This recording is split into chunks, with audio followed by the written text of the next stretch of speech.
உழைக்கும் போது அறவிடும் வரிக்கான 1,00,000 என்ற வரையறையை 1,50,000 லட்சமாக அதிகரிப்பதற்கு சர்வதேச நாணய நிதியத்துடன் இணக்கப்பாட்டிற்கு வந்துள்ளதாக ஜனாதிபதி அனுரகுமார திசாநாயக்க பாராளுமன்றத்தில் இன்று தெரிவித்தார்.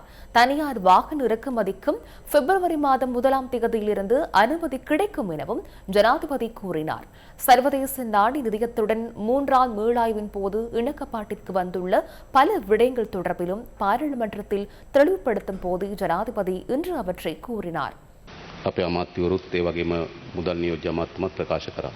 நாம் ஆட்சிக்கு வரும் பொழுது இலங்கை அரசாங்கம் சர்வதேச நாணய நிதியத்துடன் 2வது மீளாய்வை செய்திருந்தது. அதனை அடுத்து பொதுத் தேர்தலின் பின்னர் சர்வதேச நாணய நிதியத்துடன் 3வது மீளாய்வை ஆரம்பித்தோம்.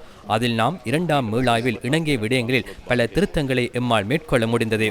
குறிப்பாக உழைக்கும் போது அறவிடும் வரி தொடர்பில் பல துறைசார் நிபுணர்கள் மத்தியிலும் பெரும் விரக்தி காணப்பட்டது.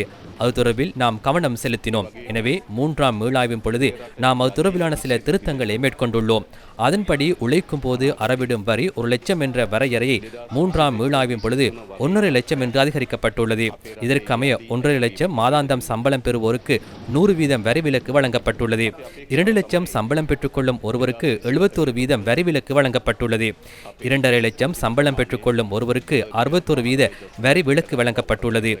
3,00,000 சம்பளம் பெற்றுக்கொள்ளும் ஒருவருக்கு 47% வரி விலக்கு வழங்கப்பட்டுள்ளது. 3,50,000 சம்பளம் பெற்றுக்கொள்ளும் ஒருவருக்கு 25.5% வரி விலக்கு வழங்கப்பட்டுள்ளது. அதற்கமைய நாம் அதிக வருமானம் பெற்றுக்கொள்ளும் ஒருவருக்கு குறைந்த நிவாரணமும், குறைந்த சம்பளத்தை பெற்றுக்கொள்ளும் ஒருவருக்கு அதிக நிவாரணம் கிடைக்கும் வகையில் உழைக்கும் போது அறவிடும் வரியில் திருத்த மேற்கொள்ள இணங்கியுள்ளோம். அத்துடன் தனிநபர் வருமான வரியின் 1ஆம் கட்டம் 5 லட்சத்திலிருந்து 10 லட்சமாக அதிகரிக்கப்பட்டுள்ளது.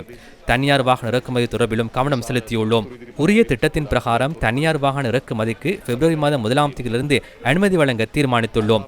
அதேபோன்று தாமதமின்றி உர மானியத்தை வழங்குவதற்கான கலந்துரையாடலை ஆரம்பித்து அது தொடர்பில் விரைவில் நடவடிக்கை எடுப்போம்.